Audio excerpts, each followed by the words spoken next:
Hi, this is Dr. Damaris Lois Yamawaleng. I am excited to be here today. And today we are going to talk about the biology behind some of our social expressions. And this is this is not a novel idea. And so I want us to be able to understand the work of equity in a way that is practical and for us to understand some of the inputs that may be reinforcing the inequities that we are faced with in our society today. And so at this point, I'm going to share my screen and then we would be discussing this together. So there we are. Okay. So my interest is basically in the reclassification of our demographics. And for this to make a little bit of sense as to why I'm interested in this particular aspect of reclassifying our ethnic demographics, I want to start off with a video clip that I stumbled upon on social media. And I'm going to share my screen now. And stop sharing and then share that. Okay, here we have it. Okay, so we are going to look at this.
Okay,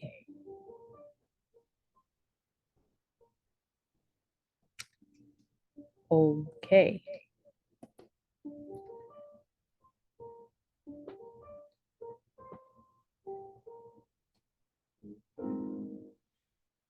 So at this time, I am going to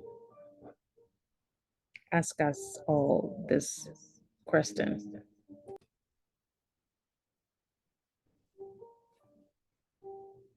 I see color. I don't see color. So basically,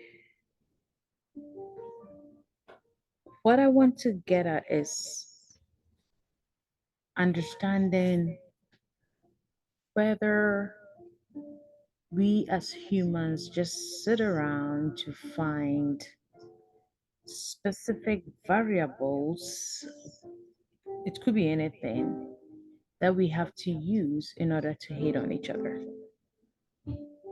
and miss out on the very humanness that embodies all of us.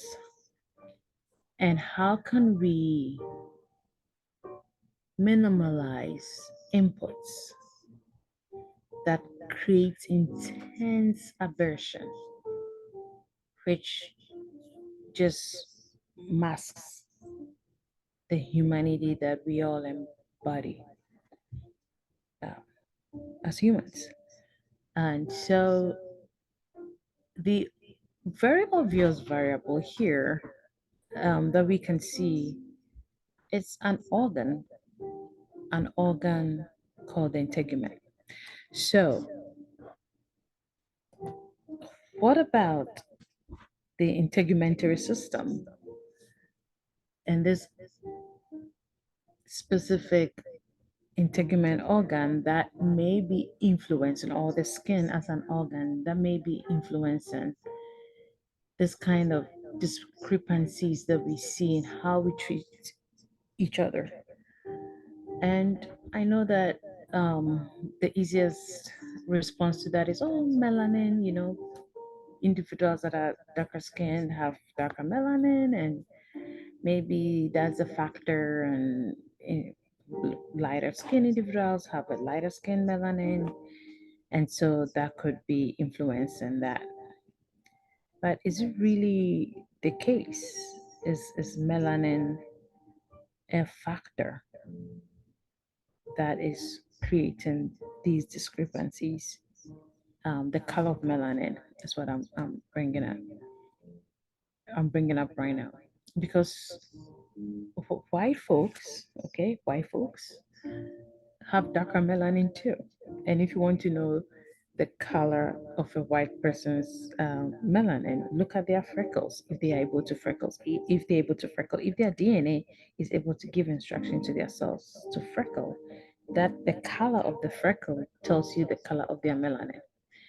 And so our DNA is giving information to the melanin to rise up to different levels of our skin strata layers. All right, it moves all the way from the basal areas.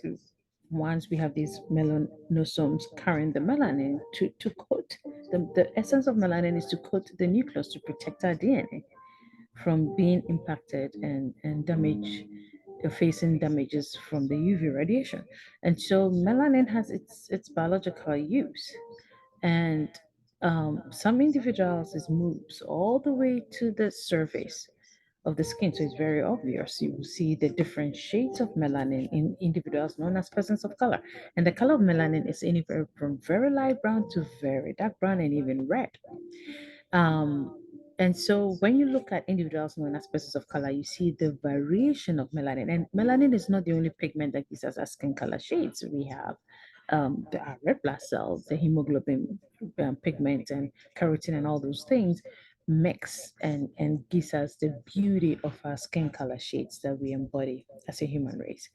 Individuals known as white folks, their melanin is usually at the bottom. So when the sun is intense or during the summertime, then you are going to have the DNA giving instructions to our cells to to let the melanin move more to the surface to coat our nuclei and protect it effectively because of the effect of the sun. And that's why in the summertime you see individuals tanning more if their DNA is able to give that kind of instructions, and if it doesn't, you see they turn more red.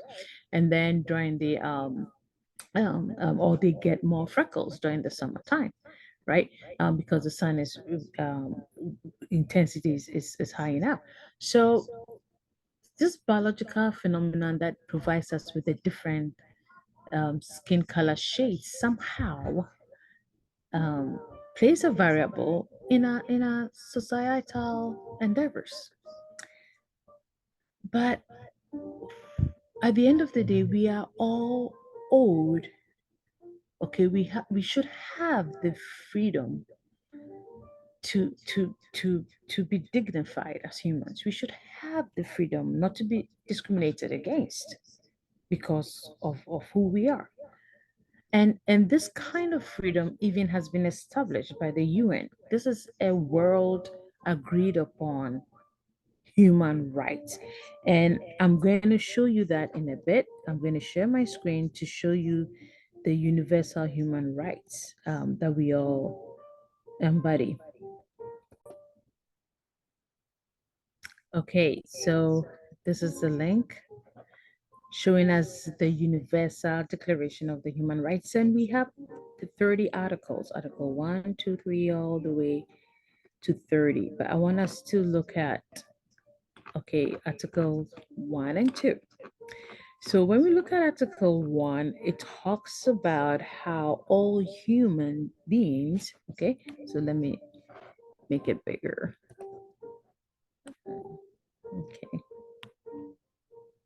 let's look at Article 1 and 2 is what we are going to focus on. So Article 1 and 2 states clearly how all humans, okay, are born free and equal in dignity and rights. Okay. And then I just want us to move to Article 2, where it talks about where everyone is entitled to all the rights and freedoms set forth in this declaration without distinction of any kind, such as race, color, sex, language, religion, political, other opinions, on and on and on, national, social origins, property, birth, or other statuses that we have. And here in the US, we have the federally protected classes that include race. Remember, race, color are two separate things. It includes ethnicity, it includes nationality, it includes ancestral heritages, it includes all these different categories. Okay, it includes many, many categories that are part of the human, what I call the human protected rights, HPR, the protected, federally protected classes that have been selected. Why? Because they face individuals within these categories somehow have some, there's a spectrum of discrimination impacting those individuals. And the three main areas that I'm going to focus on today, because the work that I do in the community is focused on race, color, and ethnicity, um, it's about how we've created hierarchy within these elements, these variables that we share. We've sort of reorganized them into societal hierarchy, these biological differences, these just classifications, just name it. We've created these hierarchy within the variability that we share, which is the essence of diversity. And we are using that to discriminate against each other.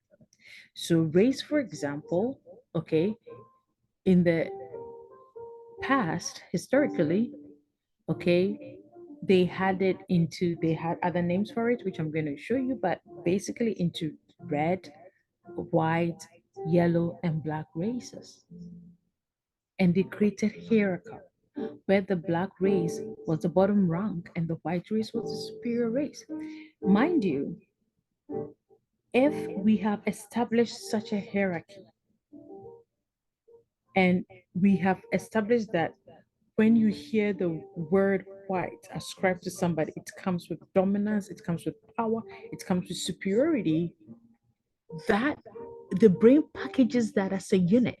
So there's no way that you are going to call somebody white and all those other adjectives that was part of its of it being instated is going to be delineated when you call somebody white or when somebody identifies themselves as white. The same way that if you call somebody black or they identify themselves as black, it's not delineating from all these other adjectives and understanding that was added to the creation of these races. Because you have to understand that race and racism was created together. Okay, the essence there is racial essentialism, the biological essentialism, religious essentialism, all the essentialisms that were used to bring about the establishment of race was from its very onset hierarchical in nature. All right, so if in today's society we want to embrace diversity, and instead of embracing diversity in its true authentic self, we are actually rather having racialized ethnicities. What makes us think that any of this work is going to go anywhere. It's not going anywhere. All this work on diversity, equity, and inclusivity may be reinforcing things that we don't even remotely assume it is, because we are creating demographics that are racialized. We are in the mud, trying to clean the mud, using the very mud to clean the mud. And that is problematic. And we have to look at how we create these demographic identities and make sure that we tear down all these racialized elements connected to it. We've evolved from just ethnicities into now races. These are the races and these are the ethnicities. And that in itself is embedded in in maintaining that superiority power, and just disaggregating the other elements. And so it's white comes with all the power that and the hegemony. And so far as it stays as it is, there's no way hegemony marginalization is going to realize the level field and level ground that we all seek, because we are just on this same human strata as Homo sapiens. And so the next thing that I want to share with you is this kind of historical classification process that has been used in connection with demographic identity. So I'm going to share my screen and we are going to look at that. Let me stop sharing now.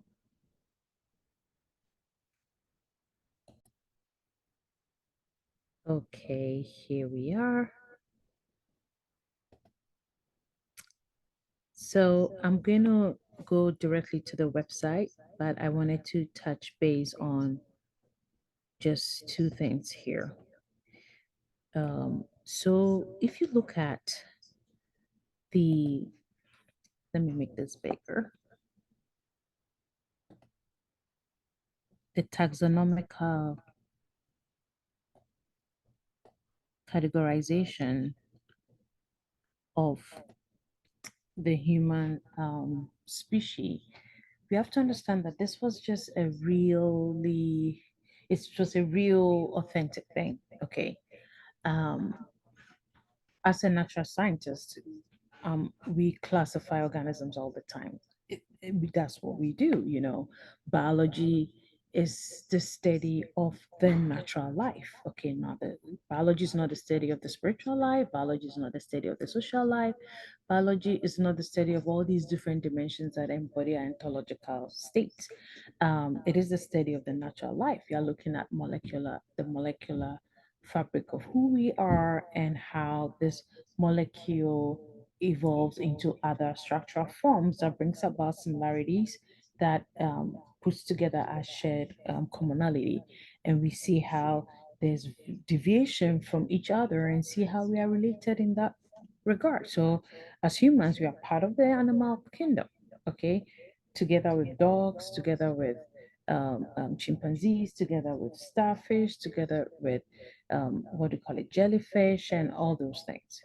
But we will be more related um, if we are supposed to look at a relationship between the jellyfish, um, humans, and the starfish. Okay, we will be more related to the starfish only because we share some embryological and developmental similarities compared to the starfish and the jellyfish, although they occupy a similar habitat socially, but we are more related based on our molecular fabric. So the natural science is really very natural. Okay, yes, we are primates because we are the same way we are part of the animal kingdom, the same way we are part of the primate kingdom or group. The same way we are mammals, right? By virtue of our sweat gland modifying to form mammary gland to give suckling to our offspring, and just like dogs and other things, we are related to them because of that kind of similarities. It's the same way that um, we say that is our relative, right? And so with primates, and then with chimpanzees, and on and on and on. So at the end, we remain as the Homo species and as one human species, human race, right? So all this taxonomical classification that occurred, looking at the human race, and trying to determine uh, diversity and placing us in this diversity. The issue is not all these classification or determining using molecular stuff or developmental stuff to determine the variations that exist. The problem here is the understanding we place behind it. It's not biological. The understanding that if you have an organ that has a different shade, you will be classified as this particular category of whiteness or blackness or yellow or red or whatever it is that we put together. And somehow we use some form of scholarly understanding to create hierarchy and hence create discrimination.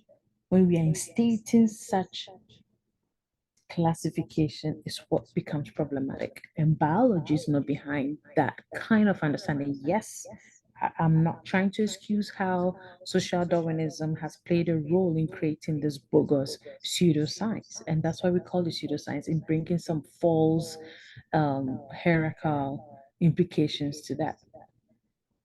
Biologists do not place hierarchy on any of our classification in recent times. Yes, in the past, humans had assumed to attempt things like that.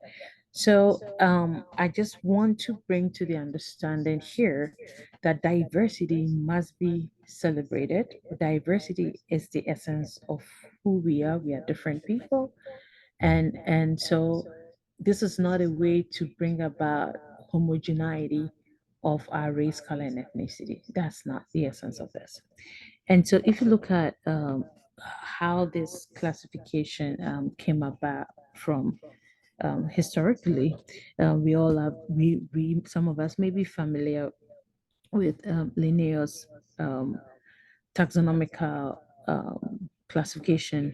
Okay, that it was done with other organisms as well. And so there was the Homo sapiens Americanus, which is the Native Americans. Okay, the Europeans, as you can see over here. Let me make it bigger.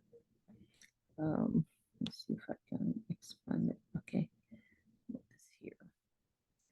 All right. Okay.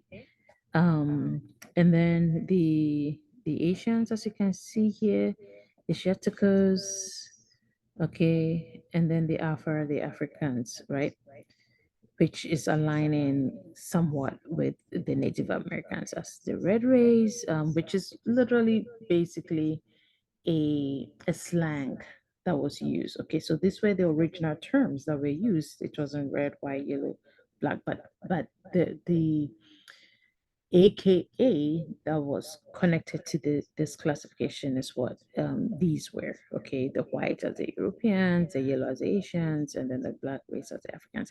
And so we have Blumenbach, who in the 18th century expanded on the work and brought the term Caucasian, which is same as white, and the Mongolian, which is within the yellow, the Malayan brown, Ethiopian black, and then the American red, right? Expanded on it. But like I said, this is where they started putting some form of attributes to it, looking at skull measurements and all these different physical features to try to create some kind of superiority, inferiority, hegemony, marginalization strata. Now, if you look at this, and I'm going to go directly to the website because that would be beneficial, and that way we can see this very clearly. This is showing us the measure of race and ethnicity across the decades from the late 1700s to the 2020.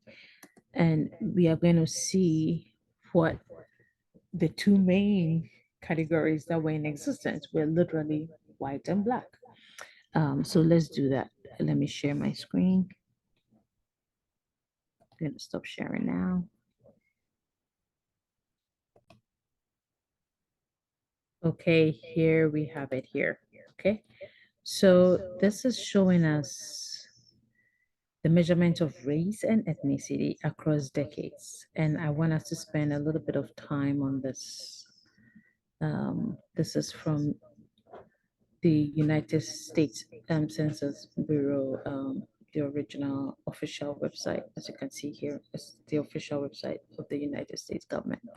And so this is a public information, and it was the date was that this was put together, or put on placed on the website, was August 3rd, 2021. And so we are looking at these different race categories that they had in place. Okay. Um, is it, make sure it's clear enough. Okay, so you're looking. All right.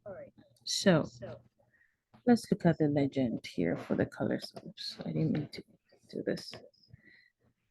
Let me get off it. Let me refresh and come back. Okay. Okay, good. So this is from 1790 to 2020. And over here, if you can see this on the right side, this says some other race. So it wasn't categorized. This is white. Okay. And then we have here, okay, we have here. So this is, I'm looking at 2020. Okay, we have some other race. We have white. We have Native Hawaiian or other Pacific Islander. We have Hispanic or Latino. We have Black or African American. We have Asian. And then we have American Indian or Alaska Native, right? So this is 2020, where they are calling it race and ethnicity. Okay, again, playing around with racialized ethnicities and being packaged in ways that has no anthropological or biological essence. So let's start with 1790. 1790, what were the races that we had?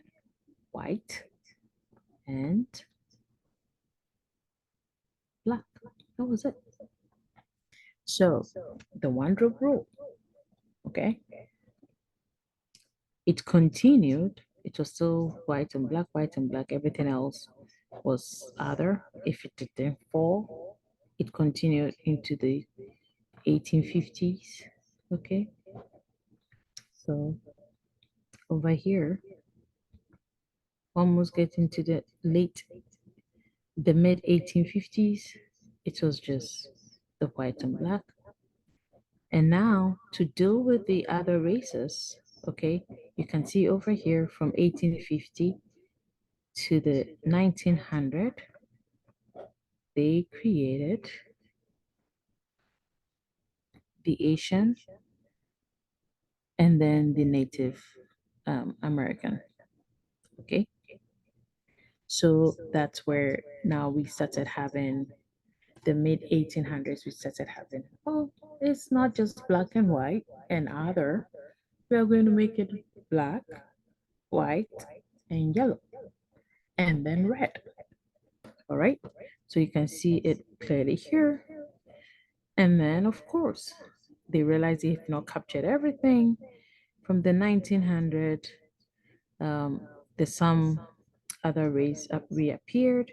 So from the early 1900 to mid 1950s, the some other race appeared, You could see the Hispanic came quickly and left again, so they were still placed under some other race. So we still had white, we still had the black, and then we had the Asian, and then the Native Americans, right?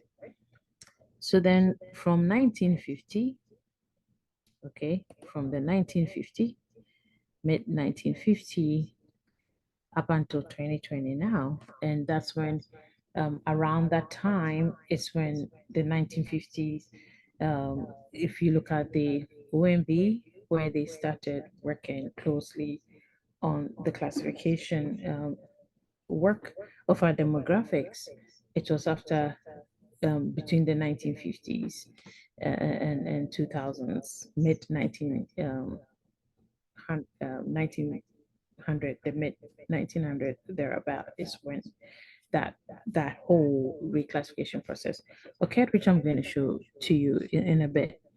So that's when it's expanded from the 1950. Some other races kept happening. Of course, a lot of mixed ethnicities is the correct term was happening, interracial marriages. Um, and you can see that we have now they included the Pacific Islanders and then the Hispanics, and then um, of course the Black and the Asian and the Native Americans continue, and the white continues. And so you can see how we are still using the framework, this discriminatory establishment of a social construct that is inherently problematic, because race and racism was constructed together. The term white and black and yellow and whatnot, all these different things, there were religious essentialism that plays discriminatory aspects to it to justify and support these hierarchy and discriminatory forms.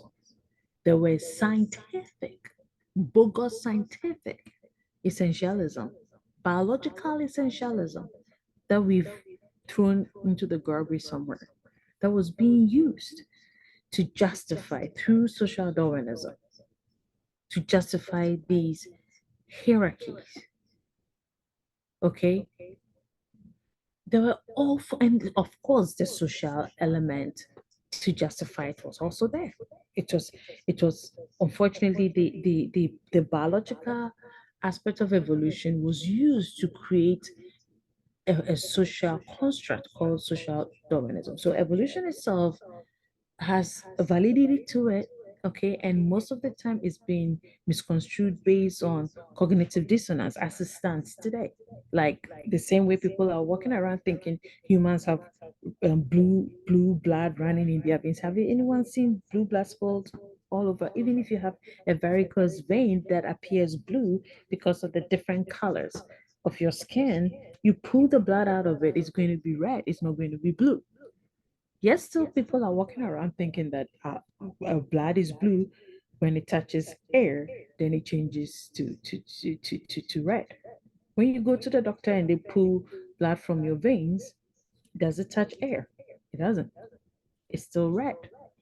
And so analogies are being used for the purposes of learning, and somehow it just becomes the the truth and the facts of our society propagated as a propaganda, and everybody just believes it as it is.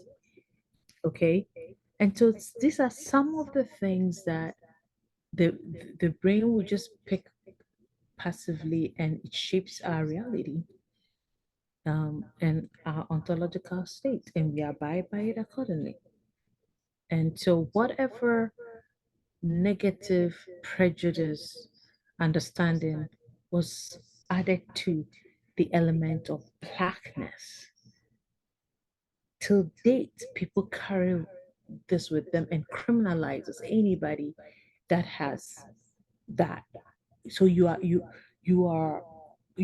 guilty until you prove yourself innocent, while the other is innocent until where the non-person of color or the white attribute is innocent until proven guilty. And so it's just this biological impact that is causing some form of subconscious reflexes. And sometimes we think that this kind of discriminatory practices is just impacting the brains of quote and unquote white folks. No, it's not. It's not. 99.99% of us as molecular beings is very similar genetically. And so even molecular identities are molecular identities, even if a DNA has a specific sequence in one animal and you also have it to express the same, to give this instructions to express the same thing. And so whatever is in our environment that is impacting our brain, the brain of a white person, for them to show such an aversion can also permeate into the brain of a black person too and can create some form of self-hate. So with that said, I want to bring about some deeper understanding on what certain biological anthropologists association have said about this kind of classification that is really not serving any purpose. In fact, it's harming our very societal fabric if we don't drastically do something about it. And I'll be providing some suggestions, so stay with me. Let's continue. So let me stop sharing and I'm going to share my other screen.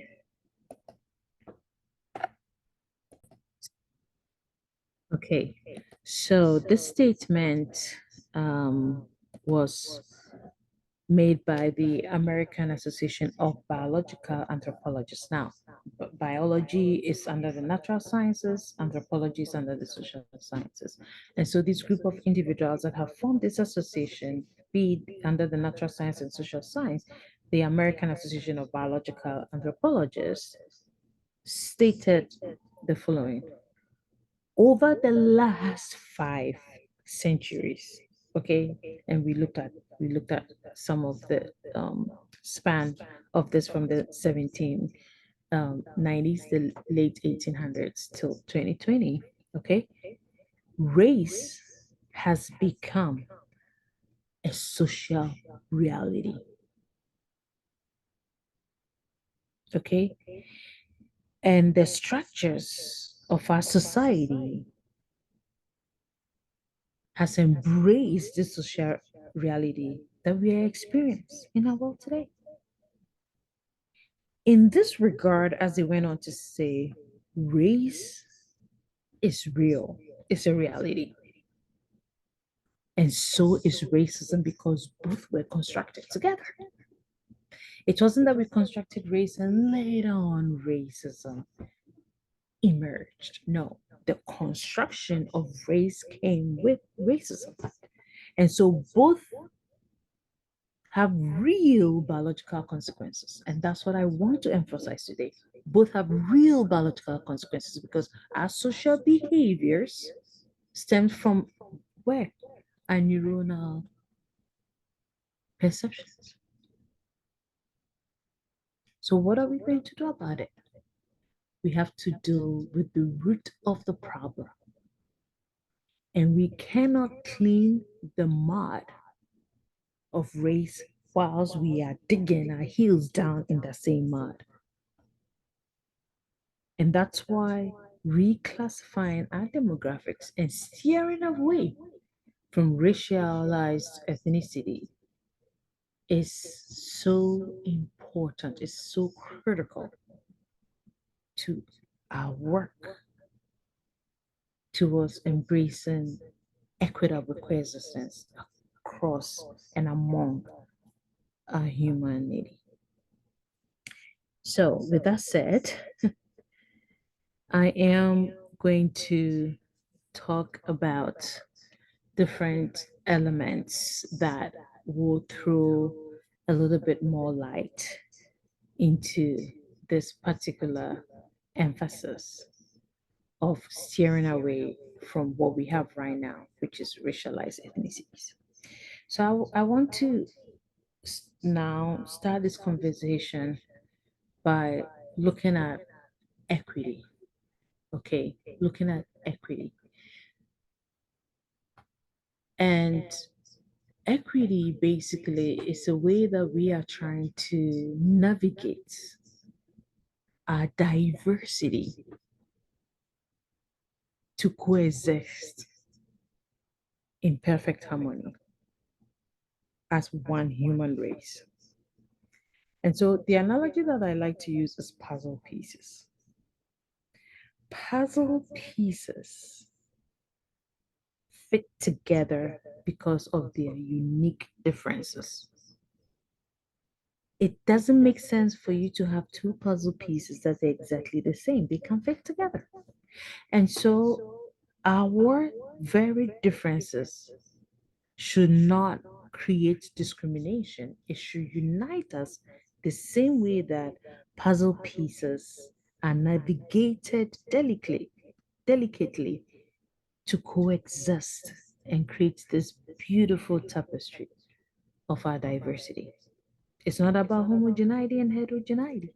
It's not about homogeneity, but heterogeneity. And it's not about creating a heterogeneity or having heterogeneity that is forcing one form to dominate. Because it's in recent times we are having pendulum swings, pendulum swings. This was the hegemony of the day. So right now the marginalized group is becoming the hegemony. And the hegemony is now becoming the marginalized. And we just get all of this swing going on when we have to create and understand that we all have our own specificity of who we are. And so that brings me to the next topic about the three E's. I call it the three E's: ethos, empathy, and equity. And I want to start with ethos. So the ethos is basically you're looking at yourself in the mirror and understanding who you are as an entity, the complexity of your being in that comprehensive existence, yourself shaping your perspective and values. And for me to delve more into this, I'm going to share this imagery that I asked my artist to put together for me. Um, so let's pull that up. I'm going to stop sharing and then pull this artwork up to elucidate more on ethos. Okay, so I just classified these specific elements of variability in terms of uh, navigating uh, ontological state in our world. And if you look at the dimensions that embody our lived experiences and what we embrace as our reality, looking at the different elements that humans partake in our society, we have these five dimensions, or there could be more, but I just will start with these five dimensions of our existence that embodies our ontological state and our endeavors. We have what I call the what we all know, the spiritual or supernatural. Okay. And then we have cognitive, all right, or mental, so to speak. And then we have the natural or the physical. We have consciousness, or people may use the term soul. And then we have social, and social without the religious structure elements influenced by the supernatural is secular, so social or secular. And there may be more, but I'm just going to stick with these five for now. So these five dimensions If you look at societal structure from history, each of these five dimensions have gained their dogma in ruling and becoming the steering wheel that our societal process is being built upon. So in historical past, the supernatural or spiritual lens was used to govern our societal structure. It was the dogma. And so everything had to do with the God concept, creating monarchies. Everything was just, and the societal structure that was being used to propagate this lens of spiritual supernatural was religious structures, which were the dogma and were in charge of our societal structures. And then the era of enlightenment came where it became all about the cognitive, where philosophy became very prominent and paved the way for the natural science, which I'm part of. And it got to a time, it was just quite recent. Anything that natural scientists say, so be it. Natural scientists say that you have a Y chromosome, you're a male. End of story. No discussion. It has nothing to do with personality, behaviors, feelings, none of that. You have a molecular element in your DNA called the Y chromosome. It doesn't matter if there is developmental delay, so you are developing as a female anatomically, which does happen, okay? Or hemophilia states. So far as your cells have the Y chromosome DNA, you are a male. It doesn't matter if your um, sweat gland on your pectoral area, which is supposed to form the breast, and you are a biological male based on that classification, and somehow fat deposition is there, and as a biological male, you are having breasts that looks just like a biological female, you will still be a male.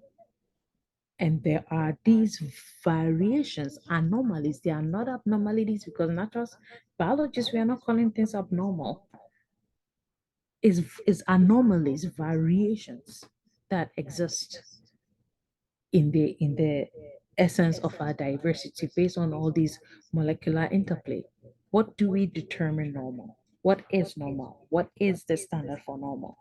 Biologically, tell me. It may be deviating from the majority within the dumbbell of what most people, the bell curve of what most people may be falling, but it's another variability that is occurring within our society based on this molecular interplay. All right. So it paved the way for the natural science, and that was all. If you do not have a Y chromosome, then you're a female. You have a Y chromosome, then you're a male. In recent times, what is it? It's not the lens of the natural science that is becoming the dogma of today.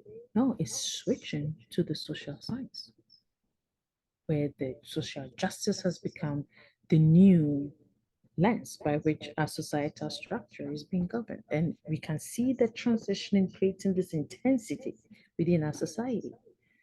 And I'm sure down the line, we will have consciousness ruling, which you can see the younger generation are all into even that kind of mindset. Now, does that mean that all those other dimensions have been gotten rid of? No, not necessarily. They are there, but they are not the dogma of our societal structure, be it religion and the like, which used to hold the reins of our society. So this artwork is just showing the different dimensions of existence and how different people may use different lens. So there are individuals that are single viewers, they are just naturalists, cerebralists, all they know that exists, and that is their ontological state, their epistemological, um, what do you call it, thoughts in and out of what reality is to them is all just within the lens of the natural science. Nothing else, nothing more. And they are single viewers, and that's all there is to it. And so this is the person's ethos by which they govern their existence. Others view all five. I like to view all five. Okay. Others who just be everything is just supernatural and spiritual to them. Anything that even happens naturally, they are looking for this supernatural spiritual connotation connected to it to some extent. Like they view it all that way. Others may just pick one or two. Others are natural and social. So this is the ethos that is the very fabric of our diversity.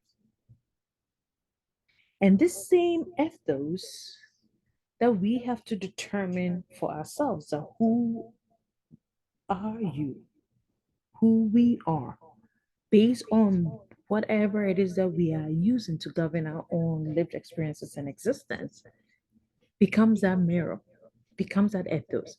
But that mirror, there is a window where the ethos of another does exist. And we have to understand that empathy is the ethos. Recognizing empathy or having empathy is recognizing the ethos of another person. That is the essence of diversity. And what is equity then? So equity is the interplay between this mirror, window, navigation to coexist harmoniously among this intense variation that we have. So I'm going to share the PowerPoint slides for us to continue. I'm going to stop sharing now.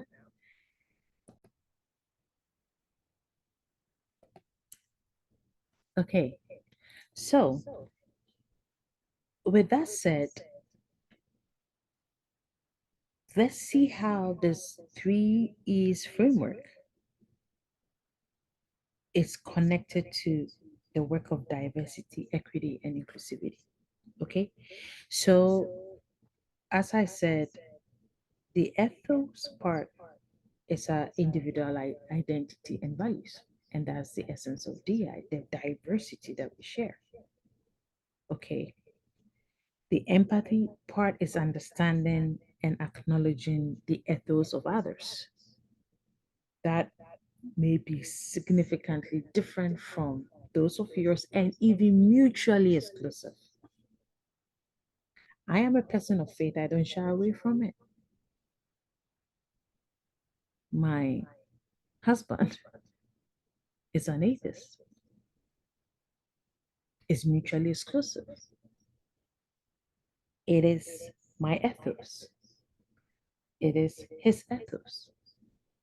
How can we have this equitable coexistence? And how do we navigate those puzzle pieces for it to fit harmoniously, for us to coexist harmoniously and attain equity? All right. That is the true essence of the diversity work. And it does not ride on social political divisive platforms. It is a humanistic endeavor that should not have the that should not be within the trenches and the entanglements of social political divisive activities. It is a humanistic effort to embrace our humanness in the richness of our diversity. So, the way that we can visualize the human freedom that we embody as a free will, okay? And again, there are other natural scientists that do not and do not embrace the concept of free will because they are cerebralists, naturalists. They stay right there in the molecular aspect of their existence as the lens that they use. Okay, others will say our God-given rights. Essence of faith will use that because they are using the supernatural spiritual lens and the entity that they believe brought everything to existence, that we all are floating in, right? Others don't carry that kind of ethos. Okay, so at the end of the day, equality is a way that we can thrive in who we have, in who we understand ourselves to be, right? Whether it's choices or our lived experiences or other. And so I'm going to use this a clothing analogy. I also saw somewhere somebody use shoes as an analogy for it, but I like the clothing analogy that I had also thought about. And but I recently saw something on shoes, and I realized it was very similar and pretty amazing. But looking at the elements of DI, right? If we think of clothing to just understand the human freedom within the work of DI, equality is literally about giving every human being the universal rights, as we read through the UN Human Rights Declaration. Equality is having access to everything that is everyone else has access to. Okay, so if it's clothing, equality would be all of us having access to clothing. And what would diversity be? Diversity would be the varied styles and types of clothing that we gravitate towards and have. That would be it uniforms that we wear to show who we are as medical doctors or as um, uh, military men or police officers or nurses or whatnots. Or it could be just mufti. Okay, it could be anything. Okay, house clothes, summer clothes, whatever. Is a diversity, the various styles and types of clothes. Acknowledgement is the term that I like to use because when there are mutual exclusivity, you cannot say, um, I know people use the word, um, I've forgotten the correct term, but I can't remember it at this very moment. But I like to use the word acknowledgement because acknowledgement is not about you changing your own values to compromise or compromising your own values in order to accept a new hegemony of a wave that is blowing at you and diminishing what you are in terms of your embodied ethos. No, no, no, no. So, acknowledgement is about accepting the fact that variation in clothing does exist, which may be mutually exclusive to yours. Okay, so DI, the human freedom part within the DI is you have to acknowledge that other people and have their own ethos, which is different from yours. It may align with yours, it may not align with yours, it may be mutually exclusive from yours. It does exist. Okay? And what is equity? Everyone wears clothes that fit who they are in a way that we navigate that harmonious coexistence for that to occur. And so the work of DI is literally the work of equity. It's identifying the diversity aspect. And then the last word, let me say the inclusivity part, is promoting that harmonious coexistence to occur with respect to the different clothing. So the work of DEI is just really intertwined. It's just diversity, accepting that we have to coexist and navigating that inclusivity coexistence process in order to gain a society that is equitable for all. Okay. So with that said, I want to emphasize that navigating equity should be a place that is embracing a humanistic effort that is the essence, the humanist piece, where we are understanding that our diversity is heterogeneity, and we need to foster that form of equitable coexistence for all. Genuine diversity will require some spaces that can be intersectionality embraced, others that require that affinity group focus, and that whole navigating piece is embodied in all of that kind of work. So I remember when I was serving as the board of trustee in my school district, and the whole crisis with Palestinian and Israeli issues that was really very prominent in the society. I did and shared.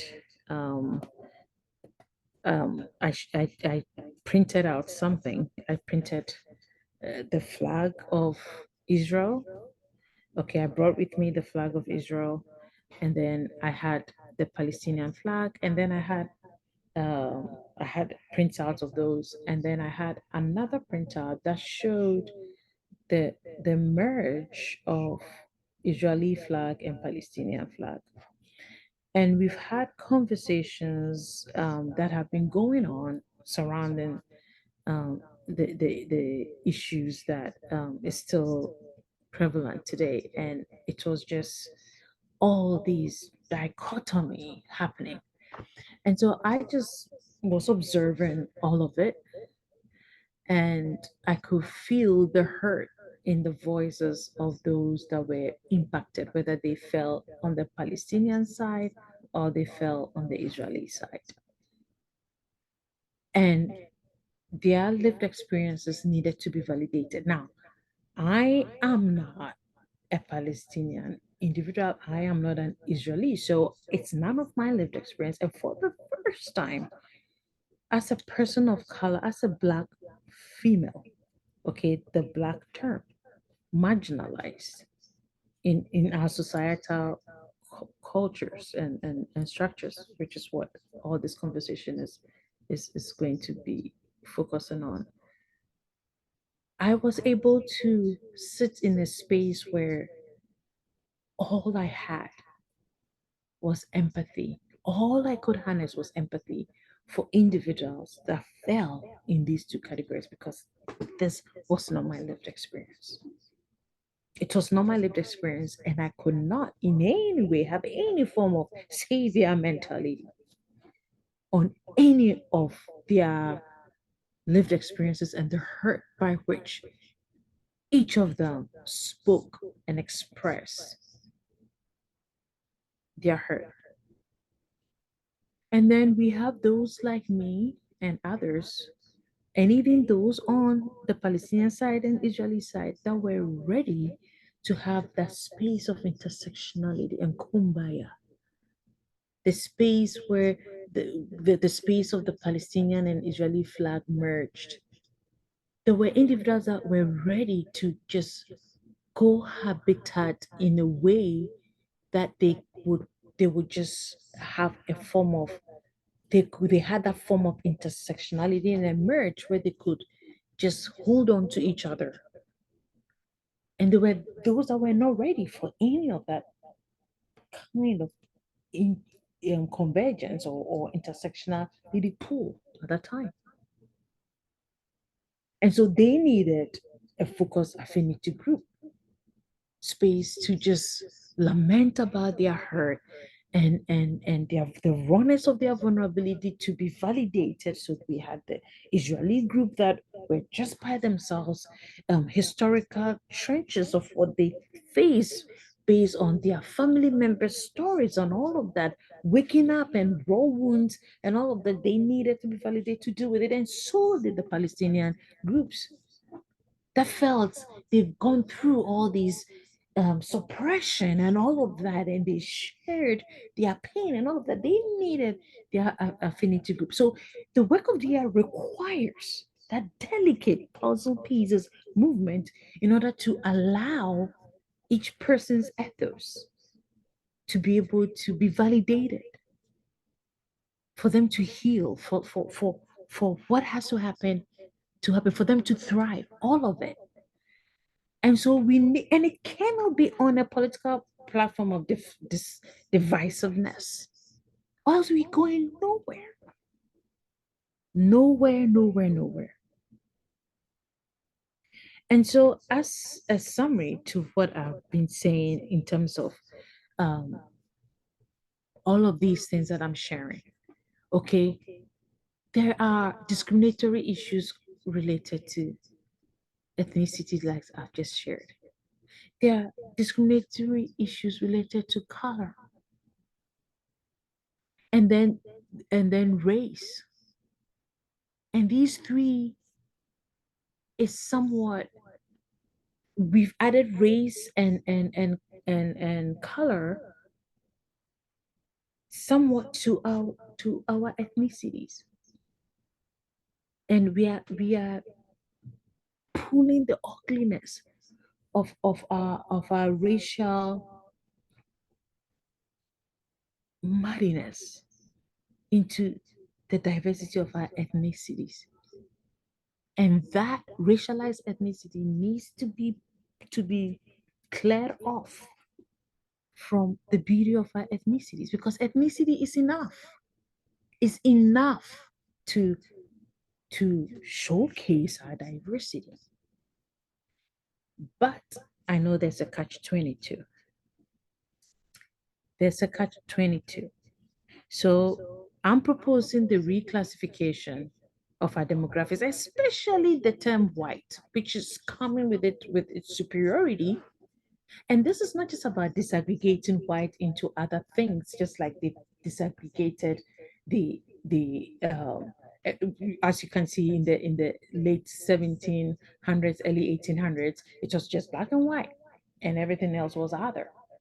So the one drop rule was in effect. So if you are not white, then you're everything else or other. If you don't totally fit the black um, category, but it was maintaining the white hegemony. So is white an ethnicity? The only reason why I think they keep calling the demographics race and ethnicity is because they just still have the white category there. Without the white category, do we have any historical race term in that classification? No. African American is vying away from this whole race stuff. But so far as there's white, black must exist to expose the hegemony of whiteness. And so we have to reclassify our demographics. And at this point, you can see they are not even calling it ethnicities, they are calling it race and ethnicity because the term white is still there, and black or African American. That is distinct. African American, I don't need to even put black or there, but we know that there's no way we should take black away when white is there because the hegemony needs to be exposed. But because somehow the white term, which comes with all the racial understanding soaked within it, is still there, then we are going nowhere. Now, I started off by saying that, does that mean that the solution is just breaking the white? That's not the only solution. It's not just splitting it about, because at the end of the day, as it was mentioned by the American Association of Biological Anthropologists, race has become our reality. So we can disaggregate the white into Irish American, Polish American. I'm going to see all of the, yes, we should do it, but we need to regroup it in a way that we will still be able to connect it to the historical elements that race was established, and in its underlying behind the scenes connection, in order to continue with the societal work that is being done to use data to inform the disparities that individuals are facing, because we need to continue using data to showcase those disparities. So these two areas about the catch 22 is going to shed more light on this. So first off, The one side of the story is that removing white demographic identity, it will enhance accuracy, absolutely. So you are going to call an Irish American Irish American. You're going to call a British American British American, a Polish American Polish American, a German American a German American. You are not just going to call them white. Italian American Italian American. You're not just going to call them white. White is not an ethnicity. It's a racial term that was built with racism connected to it. Okay, so that's one side. The other side is classifying individuals by their specific cultural roots, like I said, and broader ancestry shows the enrichment and acknowledges the mixed heritages that we embody. So someone is half Brazilian and someone is half Polish, they're Polish Brazilian. You're able to determine the beauty of who they are in terms of all these mixed heritages. Someone is Canadian Australian, they're Canadian Australian. Yes, they are historically white, but you're able to see the richness of our diversity. But this is the other side of the catch 22. The other side of the catch 22 is about the fact that if you should remove white, it will not negate the reality of hegemony that whiteness brings to the society only because you've changed the demographic, which is very true. It will just not, the challenge of whiteness being the standard by which everybody is being measured by will continue. So, what then? That is why it's catch 22.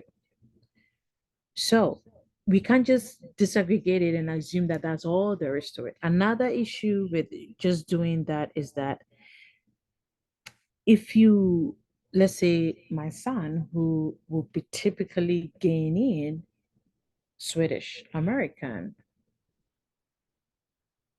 will that mean that the discriminatory practices that he's facing based on the darker skin tone that he has, which is very different from that of my husband now that he's growing as an adult. When he was younger, he looked like white, you know, although he had my features. And we have all these mixed race, or let me use the correct term, mixed ethnicities that show nebulosity, you know. But but there is no real even categorization of that. You think about it, even till date, when someone like my son, who is half Swedish and half, I mean, ancestral wise, my husband is American, but yeah, I'm American too. But looking at the ancestral heritage, half white and half Swedish and half Ghanaian, everybody expects him to check the African box, although he's 50-50, right? Someone who is Asian, half Chinese and half African, for example, people will think they should check the box based on the way they look. Now, if you have someone who is half Ghanaian, half Swedish, and they even look white, and they dare check the white box, it would be as if they are white person. So the one drop rule is still prevalent. And now in recent times, they are forcing um, all other race. So far as you have the one drop rule of Hispanic, you have to call yourself Hispanic. So if you have Jamaican and have Puerto Rican, you have to say you are what? Puerto Rican. If you have the Dominican Republic and have Australian, you have to call yourself Dominican Republican person. You have to call yourself Hispanic. Hispanic, Hispanic, Hispanic. So far as you have one drop of Hispanic, you are Hispanic. So the switch to the same one drop rule for Black folks has been switched. And you can see the Hispanic category came later because they had thrown them into other. So we are just in the mud of racial, hierarchical dysfunctionality using the same mindset to clean things up. And that in itself is problematic. So I was talking about the other side in terms of um, all these perceived looks. It's one of the issues. Another issue that people may be wondering, oh my goodness, then there will be so much classification. So much classification because of the profuse variability and inter-ethnic marriages that is happening. This is unrealistic. But that's not where it sits. This work or this reclassification is not just going to reclassify and show all these diversity and just leave it all over the place with no regrouping. The regrouping is going to be done where a Chinese Australian American and a Japanese Australian American will still be AKA the Asian groupings, Asiaticus grouping that they belong to, if they were not showing the full display of their own cultural identity. So, the same way that we are having the catch 22, the same way that we are having a two-edged effect of racialized ethnicities exposing disparities, but at the same time reinforcing racism. Okay, so it's a two-edged effect. These demographics are important to expose disparities the way they have it. But at the same time, it is reinforcing racism. So we this new reclassification approach is going to also have a two-edged effect, where this time you are showing full display, authentic display of who individuals are, at least as close to accurate as possible, whilst regrouping them these variation into the different classes that they fell based on the framework that was created, which we are going in circles with the newly established demographics. So basically, the way this will look like I said, someone the five continents that we have is Asia, Australia, Europe, African. We have seven apart from Antarctica, right? So the six of them. We have North America, South America, okay? We have Africa, we have Europe, we have Australia, Oceania, and we have Asia, okay? So at the end of the day, the marginalized um, groupings can be connected to their respective continents based on the marginalized intersectional identity that they have. So if someone is Japanese Australian or Japanese Italian, right?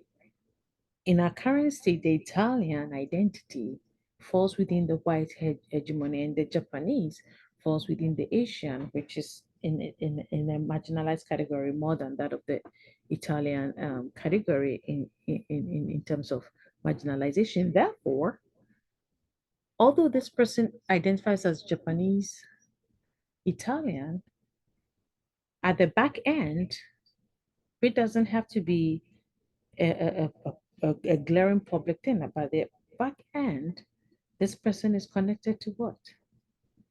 The the Asia um, continental category based on their marginalized intersection identity. So if there's any form of support services that is a way to socially support individuals that are forming that are within that category that are facing discrimination based on COVID and whatnot that was happening in our society, they are able to easily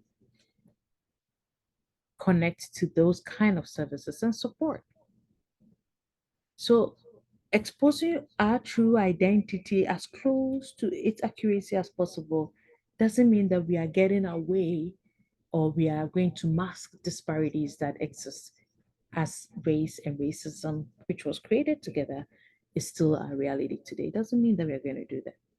Okay, so so what I'm going to do now is to do some form of I'm going to show you the proposal that I have in place, that we can navigate ourselves together and see the different ways in which this is going to play out. So I have 10 participants that I have captured as an example in capturing some of the way in which reclassifying our demographics is going to look like in actuality. So let's start with participant one. So with participant one, they are Native American. So that's all there is to it. Okay. So originally, participant one would be referred to as Native American, and absolutely they will remain as Native American. Participant two, their heritage or country is China, right? So they are Chinese. And so we don't need to um, refer to any ancestral continent because we are starting with someone who has a single heritage with one ancestral continent tie. So these are four participants that do have that. And so this participant two is from China and they are therefore Chinese, so they are simply Chinese American. Okay, their nationality is American or their citizenship is American, so they are simply Chinese American. Participant three is from Spain and therefore they are Spanish. So we don't need to worry about, we skip this as well. We skip the ancestral continent piece as well. And their nationality is American. So this person is what? Spanish American. Okay. And then participant four is from Egypt. So they're Egyptian. So they're Egyptian American. So that's who they are. Now, without this reclassification, how are we going to classify these four individuals? Well, the first one will still be Native American, but we are going to call participant two Asian American, which is not descriptive of them being their heritage being Chinese or Japanese or just name Korean, just name it. Okay, it's just so nebulous.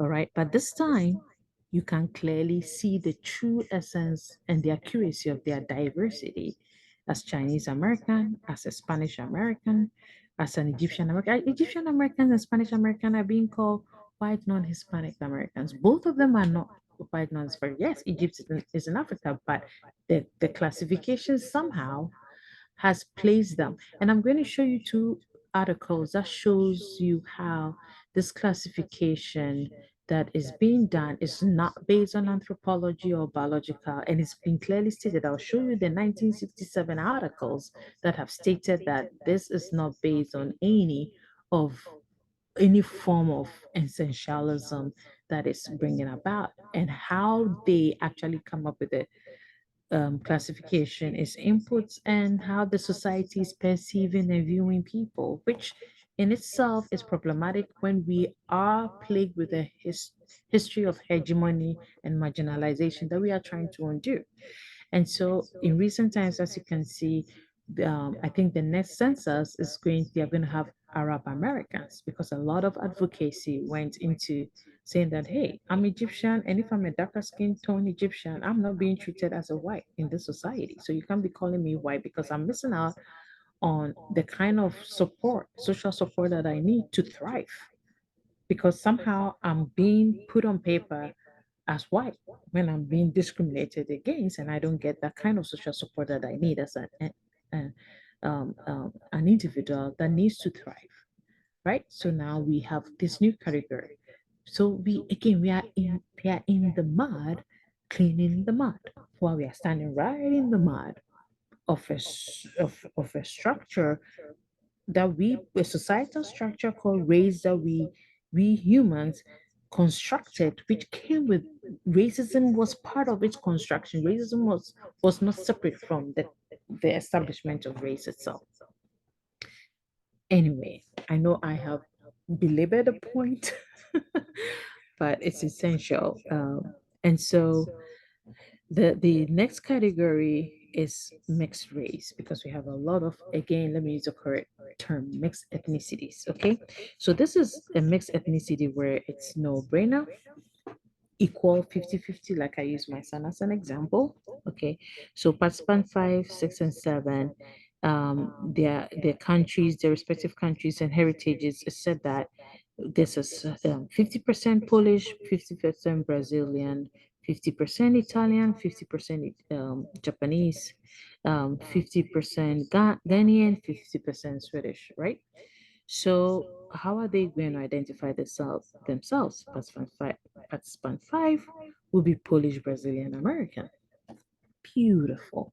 I can imagine and picture such a beauty, unique, depictive identity of such an individual.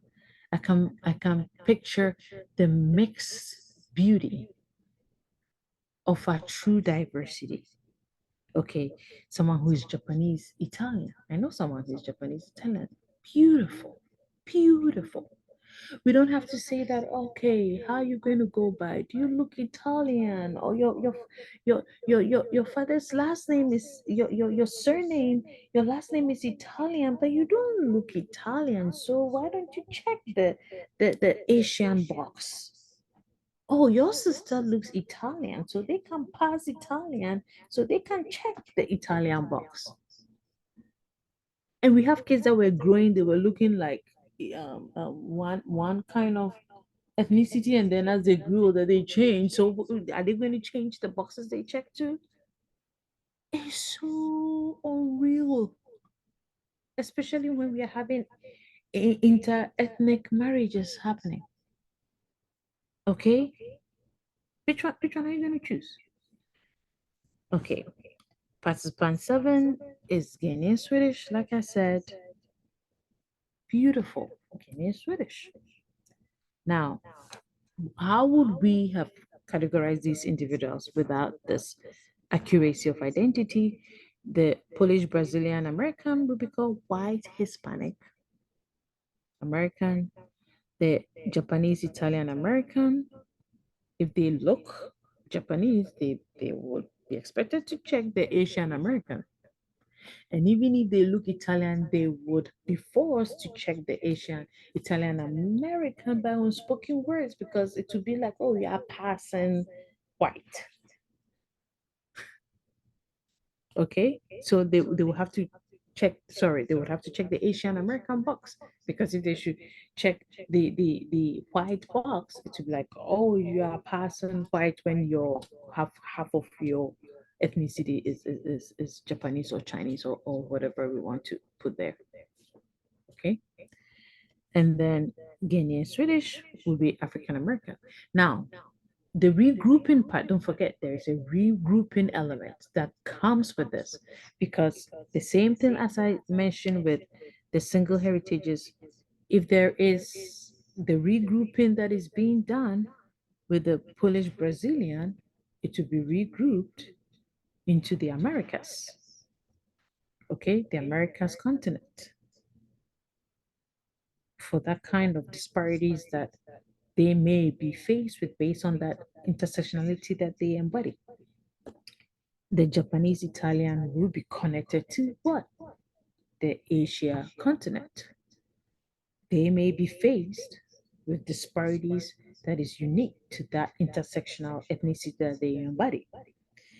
And then the Ghanaian Swedish American will be connected to the African continent as the regrouping because they may be faced with disparities based on their intersectionality as having African, being African descent and having African origins. We are not taking anything away, but we are getting away from racialized ethnicities. And that is the essence of this talk. Getting away from racialized ethnicities, getting away from race, and hence racism. That way, the variation of the color that we see will be beauty galore. When you have two siblings that are half Japanese and half Italian, and one looks more Japanese than Italian. And their siblings. It's beautiful. They are having the different colors. She's beautiful. You have siblings that are half Ghanaian, half Swedish, and one is darker shade and one is lighter shade. It's beautiful. Color becomes beautiful. It doesn't become discriminatory and divisive. We need to deal with the stimuli that is impacting our brains to cause us to default into discriminatory practices. We cannot not deal with the stimuli because our biological self will keep the wheel of discriminating going on and on and on and on. Okay, what about mixed races that are unequal? There are individuals that are all over. I have my former administrative assistant publicly shared how the mom is from Western Europe and very mixed all over, but all of it is Western Europe, but no one specific country. All right. So you have individuals that are mixed, so mixed and is unequally mixed. So that's the third part. Mixed heritages that are unequally mixed. What you do for these three participants is you pick the prevalent, the most dominant one among all the mix that you have. And so, for example, for participant number 8, the dominant one that they have is Jamaican. I have an executive assistant in this organization that I am part of, and she also shared this publicly. She's have Scottish ancestry and stuff like that, but her dominant um, um, prevalent heritage is Jamaican. So that's what you choose. And then in terms of us, then this time is where you choose the ancestral continent that is encompassing the most of the other heritages that you embody. So, like my admin assistant, she was, um, I believe, Panama is what she said, and Western Europe. So she, she embodied that. Was it? Yeah, she embodied that together with Europe as a continent that she chose. Okay, so like someone who is Filipino, okay, which is Pacific Islander in recent times, that's what we call that individual. But Filipino with um, majority of the other mixed part from Europe, this person will be what? Filipino European, right? So let's look at what we have here and go through it together. So we see over here, participant 8 is Jamaican and has actually this example, this individual has African ancestry. So this person will be Jamaican African American, not just simply African American. So maybe this person has the let's say one parent is Jamaican, the other parent is from let's say Nigeria, mix has a mixture of Nigeria, Ghana, Sierra Leone, and Cote d'Ivoire and South Africa. Who knows, right? So it's all African. So this person becomes Jamaican African American, right? Um, Participant 9 is Hispanic from DR, okay, and has Australian one part of the um, parents is from Australia, Oceania, somewhere, which it may not pinpoint to any specific place. This person is Hispanic, Australian, American. Okay, not just simply um, um, Hispanic or depending on the color, then they become white, um, white, Hispanic American, non or Hispanic non-white American. You know all these things that we are holding on to whiteness. Okay, and then the last example here is someone from the Philippines, Filipino, who has European ancestry, like I said, so Filipino, European, American. And so we can still connect each of them for the purposes of disparity checks and balances, where the Jamaican African American will still be connected to the African continent in terms of disparities check and balances that is required. The person who is um, Hispanic Australian American will be connected to the Americas for the purposes of disparities check and balances.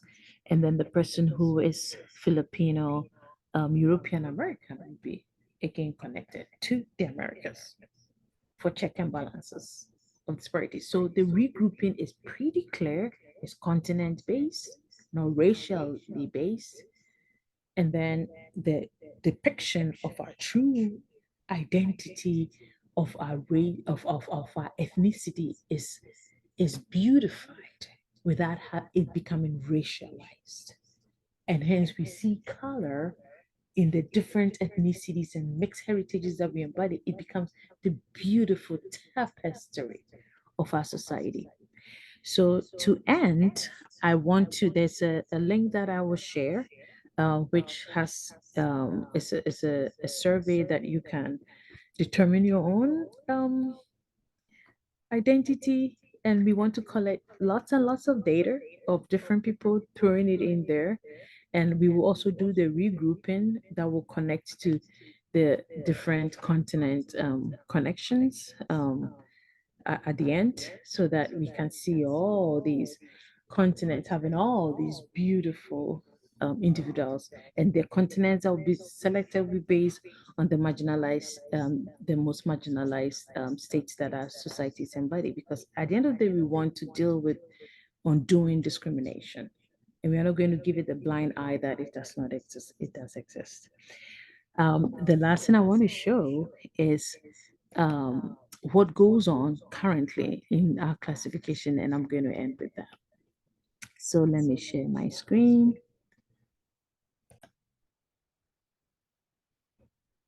Okay, so I have a couple of web pages that I've opened up to show you what goes in currently into our classification, and you can browse that yourself directly and go through that.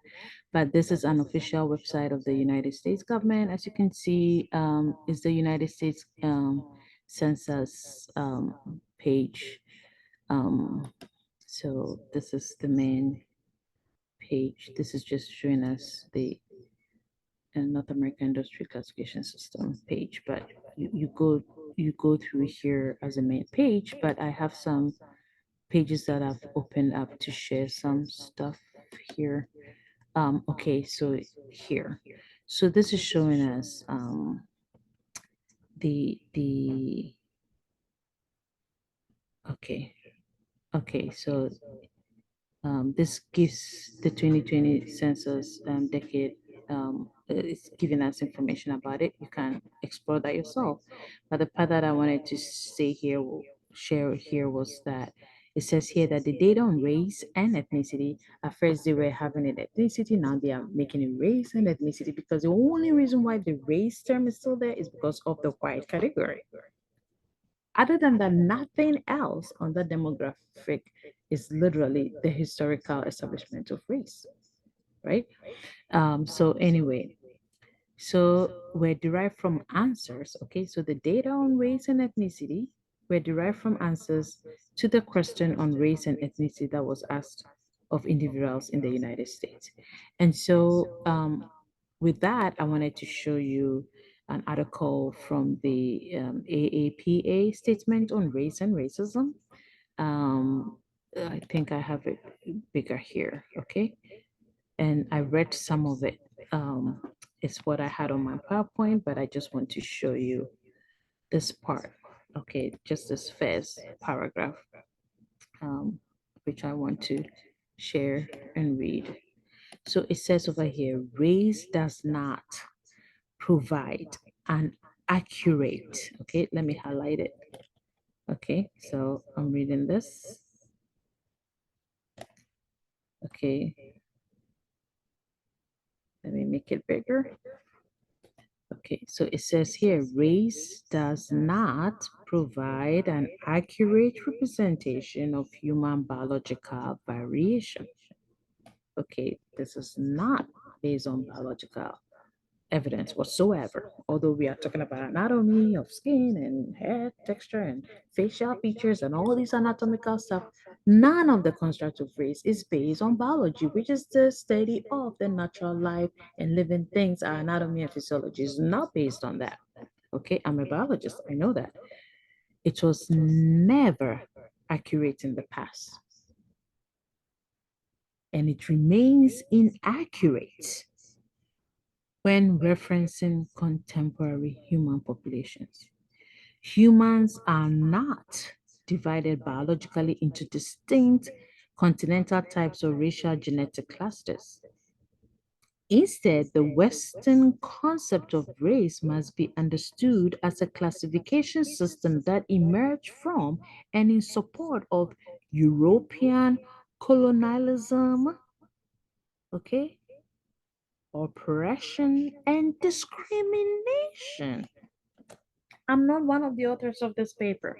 This is coming from an executive summary of the AAPA, which is the Association, American Association of the Biologists and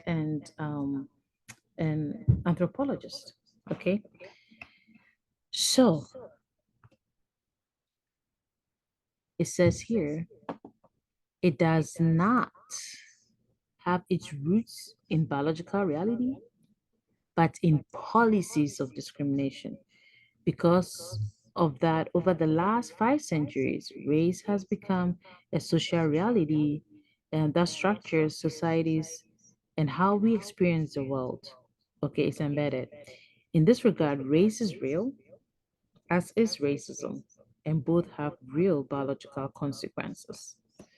We need to undo this damage. We need to undo this damage. We need to undo this damage. And this is the essence of this presentation. So I wanted to, so this is the American Journal of Physical Anthropology, okay? And as I mentioned to you, we have this association is an executive summary that came from the Biological Anthropologists Association. Okay, now, what other thing we do I want to show you? So over here, okay, this is 1997. Okay, 1997, the Office of Management and Budget has provided some revisions to the standards for the classification of federal data on race and ethnicity. All right, and this was the like the modern day, getting to the 2000s of human enlightenment and realizing that we are one human race and all of those things. And one of the things that I want to show you here, that this is not the, I just showed you how um, biological anthropologists are like, race is just all about discrimination, period. Okay. um and so over here, this is the disclaimer. Okay, it says the members of the interagency committee from more than 30 agencies represent many and diverse federal needs for data, and ethnicity, including statutory requirements for such data. The committee developed the following principles to govern the review process. So this is the part that we want to focus on and see. Okay, so it says over here clearly, disclaimers: the racial and ethnic categories set forth in the standard should not be interpreted as primarily biological or genetic in reference. Race and ethnicity may be thought of in terms of social and cultural characteristics as well as ancestry. Okay, so Well, there's a disclaimer that we are not trying to make it biology per se, okay?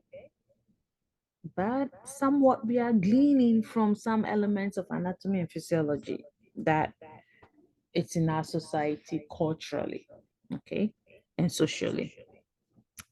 So it says here that two, respect for individual dignity should guide the process and methods of collecting data on race, um, ethnicity, identity. And, you know, I say that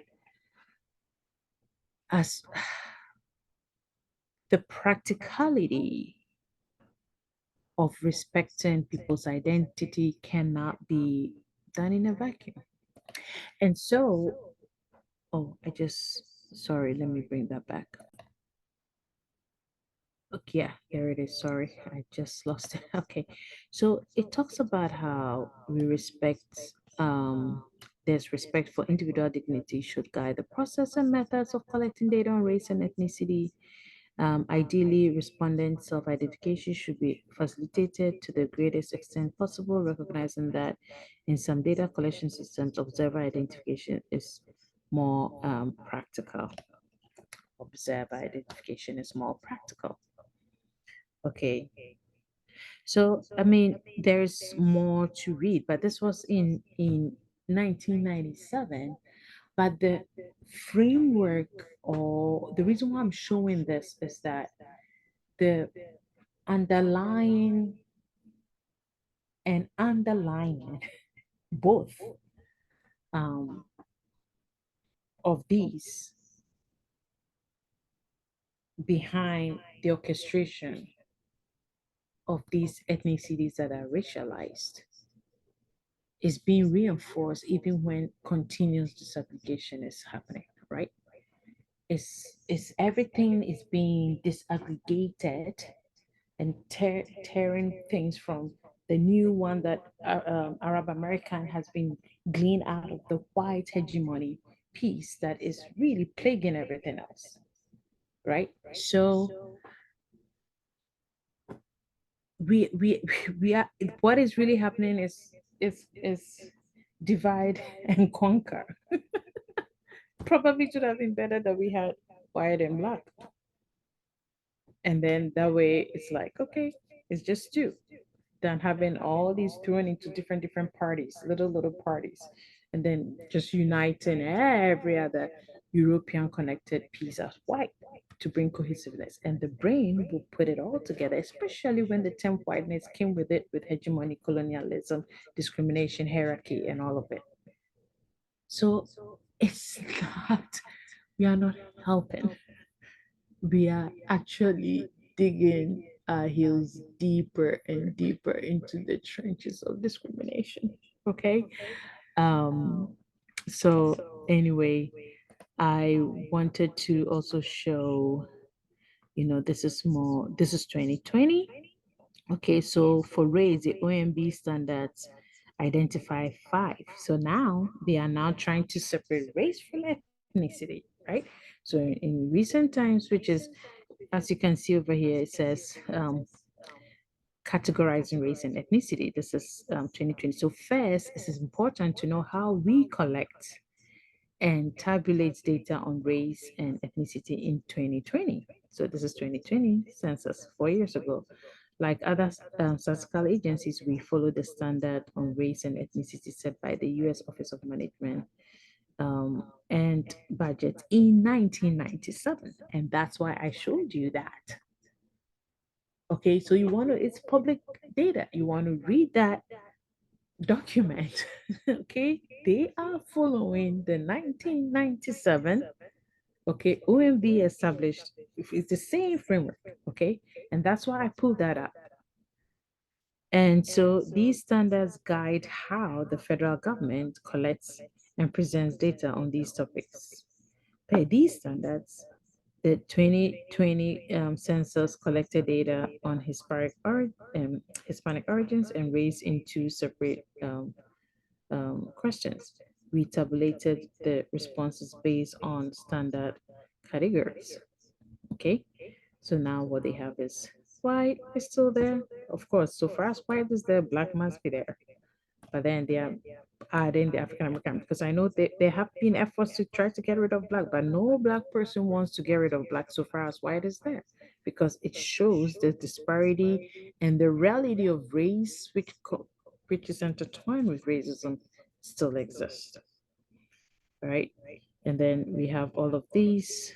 Um, okay, and now they've decided to make the Hispanic the one drop rule where the following groups are used in diversity calculations, where Hispanic, the one group rule, white alone, non-Hispanic. So if you are, even if you are a quarter Hispanic, you have to select Hispanic. You don't select white. It doesn't matter how you look. Okay, so there's white alone, or you have to select white non-Hispanic. um, American Indian alone, non-Hispanic. Asian alone, non-Hispanic. Native Hawaiian and Pacific Island alone, non-Hispanic. Some other race alone, non-Hispanic. Multiracial, non-Hispanic. Okay. So anyway, so this is our history, and unfortunately, I am proposing that we do a better job at demographic identity based on race, color, and ethnicity. Thank you so much for joining me in this lecture presentation um, session. And I hope that we would use this proposed form to determine our true identity. Okay. And also, we will be able to maintain the awareness of disparity by connecting our true identities to the respective continents that our marginalized intersectionalities connect to. Thank you very much for your time and have a wonderful rest of your day.